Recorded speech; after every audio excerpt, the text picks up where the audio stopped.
Ja, morgen dan vindt er een bijzonder concertplak in de Kleesterkapel in zijn Brandenhuis. Namelijk een optreden van Erwin Nijhoff. En ons coach in de studio is Edwin Monsma van de Kleesterkapel in zijn Brandenhuis. Goedemiddag, Edwin. Ja, goedemiddag. Ja, nou, Erwin Nijhoff dus. Ja, het is net een onbekende hè, voor hem eigenlijk. Nee, voor ons is Erwin geen onbekende. Hij had het goed nation en komt er voor de zonde keer naar de Sibrandenhuis.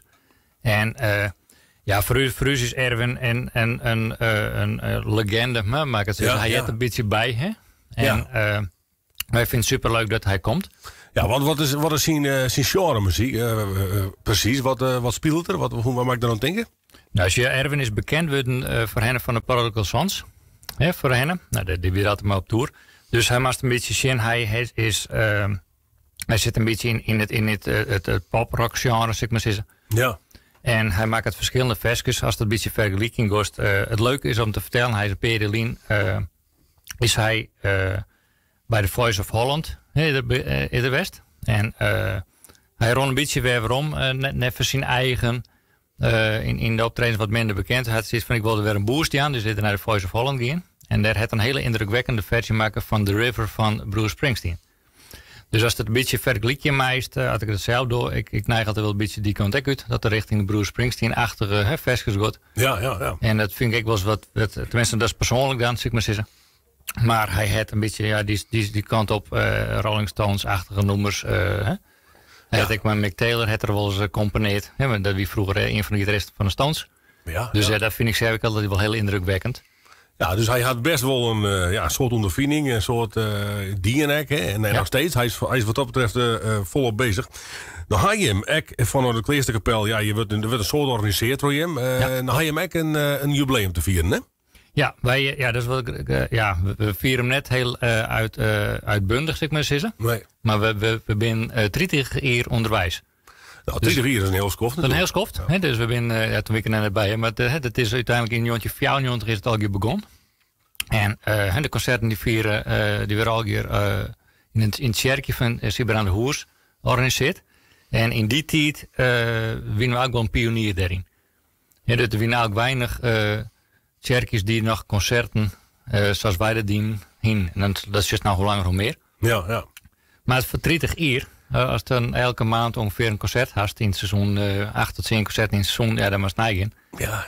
Dan hebben we heel wat gasten, artiesten al hoor. Daar heeft heel wat de revue passeerd. De kast volgens mij bij Gelies. Ik wel regelmatig de gastwest bij je. Ja, het leuke is eigenlijk sterk een beetje mee begonnen.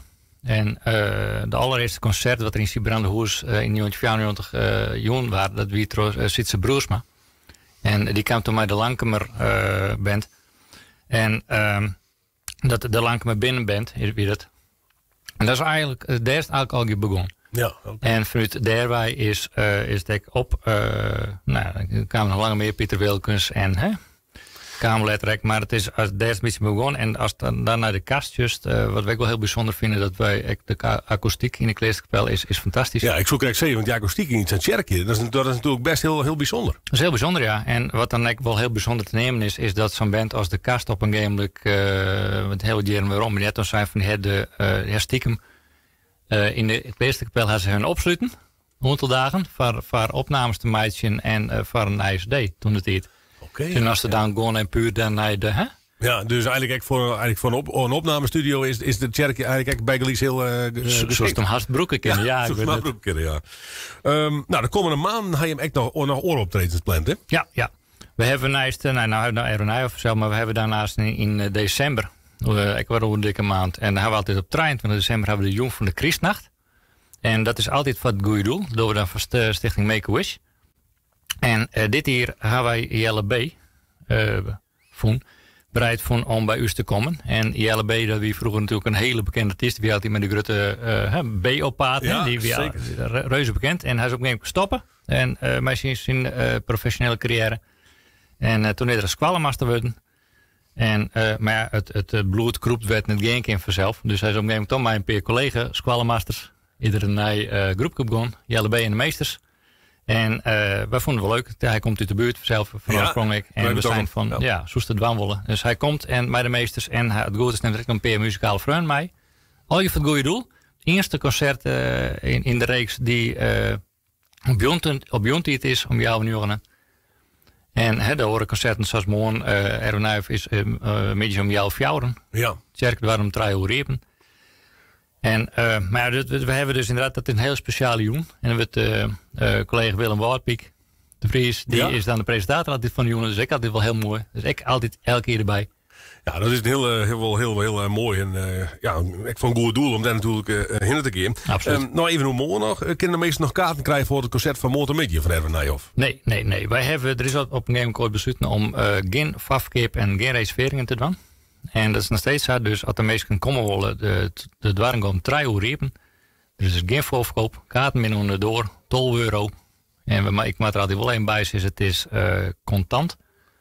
En want we gaan nog, wij zijn net zo modern dat we een pinautomaat hebben. Dus meestal moet wel nog even echt geld meenemen. Ja, dus contant betel je kaarten onderdoor verkrijgbaar. Dus Mortemidje in de Kleesterkapel. En meer info stort ik op je website. Op meer info op onze website en ook op onze Facebookpagina.